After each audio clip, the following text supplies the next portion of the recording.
All right, welcome to the first video edition of Burning Questions. I'm Peter, and with me, the man who's made your choices paradoxical and your wisdom practical. If there was an internet cat version of him, it might say something like, I is in your TED Talks, educating your users. Psych Professor Barry Schwartz, welcome to the show I just invented. It's a pleasure to be on, Peter.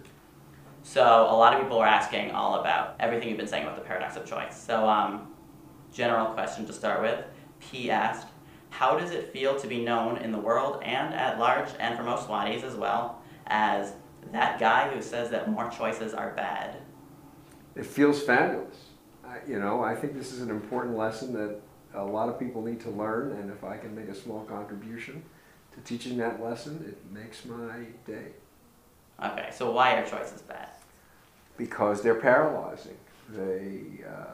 People think somehow in this sea of choice there's the one perfect option, and A, there almost certainly isn't, and B, even if there was, they almost certainly wouldn't find it. So they can't make the decision, and if they do make a decision, they're convinced they made the wrong decision, so they end up with a great choice that they feel bad about. So when did you first get this idea? Is this something you always had, that choice is making us less happy?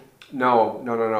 I have always been interested in choice and its benefits and maybe drawbacks, because it's one of the principal arguments that defends free market competitive capitalism, that it gives people freedom of choice. And I have spent a large part of my career criticizing free market competitive capitalism. So I have at least scrutinized what everyone regards as self-evident, that having a lot of choice is a good thing. But there wasn't any evidence, and it never occurred to me that you could show that people would be paralyzed when they had a lot of choice. And then a friend of mine and collaborator, Sheena Iyengar, actually collected the evidence in what has become known now as the famous JAM study, that when you give people lots of options, they choose none.